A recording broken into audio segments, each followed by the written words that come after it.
Hi friends, welcome back to my channel. তো তোমরা সবাই কেমন আছো? আশা করছি ভীষণ ভালো আছো, আর আমিও ভীষণ ভালো আছি। তো ব্লগ দিতে অনেকই দেরি হয়ে যাচ্ছে, তো তার জন্য প্রথমেই তোমাদের কাছে ক্ষমা চেয়ে নিচ্ছি, কারণ এটা হলো 1 তারিখের ব্লগ। তো 1 তারিখের ব্লগ আমি আজকে পোস্ট করছি। তো সেই দিন তোমাদের দাদাভাই আসার দিন। তো মা এদিকে সবজি কাটছে, আমি কাটতে গেলাম। তো মা বললো আমি কেটে নিচ্ছি, থাক তুমি স্নান করে এসো। তো আমি স্নান করে এসেছি। এখন আমি ক্রিম ট্রিম কিচ্ছু লাগাইনি, বসে গিয়েছি আম কাটতে। তো আমাদের বাড়ি থেকে আম দিয়েছিল, তো দিদির বাড়ি থেকে আম পাঠিয়ে দিয়েছিল, তো আরও একজন কেউ দিয়েছিল। তো সেই অনেকগুলো আম ছিল বলে আমগুলো কেটে শুকাতে দেওয়া হবে। তো সেই জন্য আমি এখন আমগুলো কেটে নিচ্ছি। আর এদিকে মা দেখতে পাচ্ছ সবজি কাটছে, আর ওইদিকে টিকু হলো পুচকেটার সঙ্গে খেলা করছে। তো সেই জন্য আমি ঝটপট করে সমস্ত কাজকর্ম সেরে নিচ্ছি। আর এদিকে মৌসুমীদি রান্না করছিল। আমি স্নান টান করেছি, এখনও চুলও দেখো, চুল পুরো ভিজে, কিন্তু আমি চুলটা বেঁধে নিয়েছি। আর এই যে এখন আমি সোফার মধ্যে শুয়ে আছি, আর পিছনে ওইদিকে মৌসুমীদি রান্না করছে, এখনও রান্না শেষ হয়নি। তো রান্না প্রায় শেষের দিকে। তো রান্না শেষ হয়ে গেলে পরে আমি ভেবেছিলাম যে তোমাদের দাদাভাইকে একটা ছোট্টখাটো একটা সারপ্রাইজ দেবো। তো সেই জন্য আমরা বেলুন ফোলাতে শুরু করে দিয়েছি, আমি, টিকু আর ঝিলিকদি, মৌসুমীদি। তো ও ওইদিকে ভিডিও করছে, আর বেলুনগুলো আর এদিকে পুচকেটা ছিল মায়ের কাছে। তো আমরা সবাই মিলে বেলুন ফোলাচ্ছি। আর এদিকে আমার ঘরটাকে ডেকোরেশন করা হবে, তো সেগুলোর জন্য অনেক টাইম চলে যাবে, সেহেতু আমরা দুপুর থেকে শুরু করে দিয়েছি। মানে রান্নাবান্না জাস্ট কমপ্লিট হয়েছে, তারপর থেকে শুরু করে দিয়েছি। তো তারপরে আমরা গিয়েছিলাম ঘরের মধ্যে রেখে আসতে বেলুনগুলো এখানে লাগানোও কমপ্লিট হয়ে গেছে। আর এখন আমি রেডি হয়ে নেব। তো আমার ভিডিওগুলো না পুরো খাপছাড়া হয়ে আছে, তোমরা একটু প্লিজ ম্যানেজ করে নিও। আর এদিকে আমার ঘরের অবস্থা দেখো, তোমাদেরকে তো বলেছি আগে থেকে আমাদের ঘরে প্রচুর কাজ হচ্ছে সেই জন্য। আর এই যে ফাইনালি তোমাদের দাদাভাই চলে এসছে, তো তার মেয়েকে এখন আদর করছে। আর আমি একটা ছোট্ট করে আয়োজন করেছিলাম, তোমাদের তো বললাম। তো দাদা কেকটা এনে দিয়েছি, তরফ থেকে পাপা লিখে দিয়েছে, আর আমাকে একটা ছোট্ট গিফটও দিয়েছিলাম। তো সেই গিফটটা এখন খুলছে। তো তোমরাও দেখো গিফটটা কী। তো আমি আমার সামর্থ্য অনুযায়ী দিয়েছি, অনেক দিন ধরে একটু একটু করে পয়সা জমিয়েছিলাম। তো সেই টাকাটা দিয়ে ওকে একটা গিফট কিনে দিয়েছি। ওর হার ছিল, তো হারের লকেট ছিল না, তো আমি ভাবলাম যে একটা লকেট বানিয়ে দিই। আর এটা হলো কালী ঠাকুরের একটা লকেট, মানে কালী ঠাকুরের মুখের একটা লকেট। তো এটা তো পেয়ে তোমাদের দাদাভাই ভীষণই খুশি হয়ে গিয়েছে।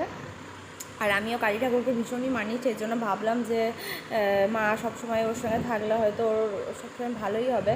তো দেখো আমাদের নতুন ঘরের কাজও শুরু হয়ে গিয়েছে, আর তোমাদের দাদাভাই এসছে এখন বাড়ি। তো আমাদের এখন এসি লাগানো কমপ্লিট হয়ে গিয়েছে। মানে এটা একটা ড্রিম ছিল বলতে পারো তোমরা, কারণ আমার মেয়েটা ভীষণই কষ্ট পাচ্ছিলো এই গরমের মধ্যে। আর উপরে তো ভীষণই গরম তোমরা জানো। আর এটা হলো দাদাদের ঘর, মানে মৌসুমীদিদের ঘর, এটা ওদের ঘরেও লাগানো হয়ে গিয়েছে। তো উপরেই যেহেতু বেশি গরম, সেহেতু উপরে লাগানো হয়েছে। আর এটা তার পরের দিনের ভিডিও, তোমাদের বললাম 2-3 দিনের ভিডিও একসঙ্গে করা আছে। তো সেই দিন আমরা খাচ্ছিলাম ভাত সকালবেলাতে, আর তারপরে বিকেলে গিয়েছিলাম মায়ের বাড়ি। তো চারিদিকে ব্যাগে পুরো ভর্তি হয়ে আছে।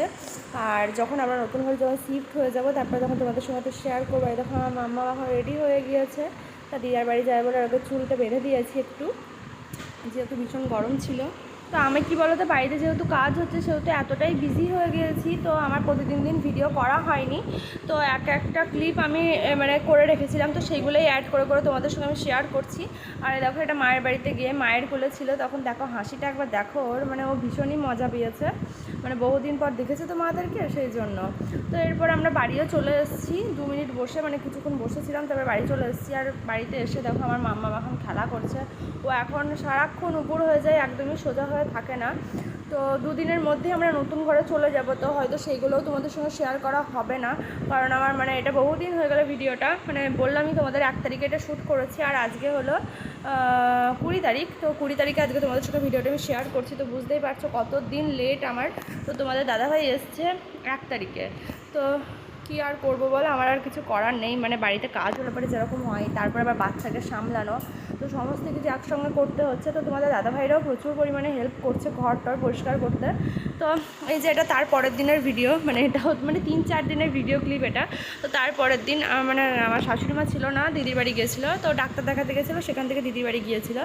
তো আমার বর বললো যে একটু ফ্রাইড রাইস খাবে, তো সেই জন্য। আর আমরা যেহেতু চিকেন খাই না, সেই জন্য ফ্রাইড রাইস হয়েছিল, পনির, চানা পনির হয়েছিল, আর হয়েছিল ডিম কষা। আর তারপরে ওদের জন্য একটু চিকেন করা হয়েছিল। তো এই যে ডিমটা এখন সেদ্ধ করতে দিয়েছে, আর আমি আর আমার যা দুজন মিলেই শুরু করেছি বানাতে।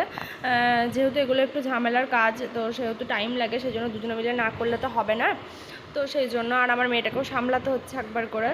আর এদিকে দেখো ভাতটা আমি সেদ্ধ করতে দিয়ে দিয়েছি, চালটা ভিজিয়ে রেখে দিয়েছিল মৌসুমি দি, আর ভাতটা মানে সেদ্ধ হয়ে গিয়েছে চালটা। তো এবার ভাতের ফ্যানটা ঝরিয়ে নেওয়া হবে।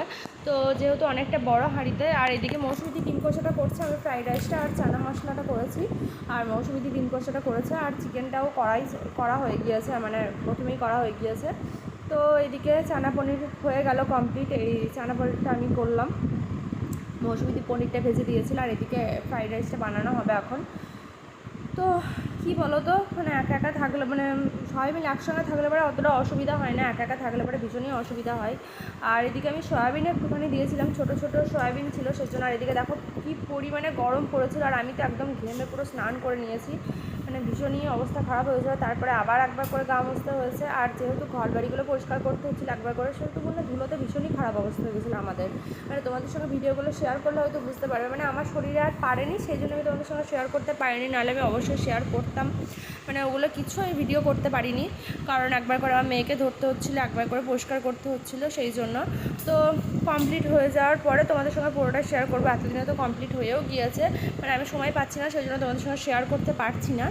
অবশ্যই তোমাদের সঙ্গে আমি একদিন ভালোভাবে সবটা শেয়ার করব। তো চলো এরপর মানে আমি আশা করছি ভিডিও বানাতে পারবো, মানে আমার শরীরে পারছিল না, আমার শরীরটা একটু খারাপও ছিল সেই জন্য।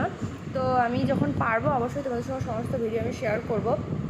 আর এদিকে ফ্রাইড রাইসের সমস্ত কিছু হয়ে গিয়েছে কমপ্লিট, এদিকে হাফ দিয়েছি আমি বানাতে, আর হাফ এখনও আছে, তো হাফটা পরে করব, মানে হাফ হাফ করে করছিলাম যেহেতু অনেকটা পরিমাণ হয়ে গিয়েছিলো। আর এদিকে সমস্ত কিছু কমপ্লিট হয়ে গিয়েছে, আর আজকে সবাই তাড়াতাড়ি বাড়ি চলে এসছে, মানে দাদা, তোমাদের দাদা ভাই সবাই তাড়াতাড়ি বাড়ি চলে এসছে। তো আমরা সকাল সকালে খেয়ে নেবো, আর টিপুও আমাদের সঙ্গে খেতে এসছে, মানে ওর মাকে বলা হয়েছিলো, তো ওদের আগের দিন হয়েছিলো বলে ঝিলিক দিয়ে আর খাইনি, আর টিপু আমাদের বাড়িতেই খেয়েছে।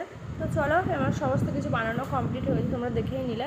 তো এবার আমরা খেতে বসে যাব, এখন অনেকটাই বেলা হয়ে গিয়েছে। আর এই যে আমাদের 5 জনের খাবার বাড়া হয়ে গিয়েছে, 4 জনের, আর ওদিকে টিপু খাচ্ছে। তো বাই, তোমার ভিডিওটা কেমন লাগলো জানিও।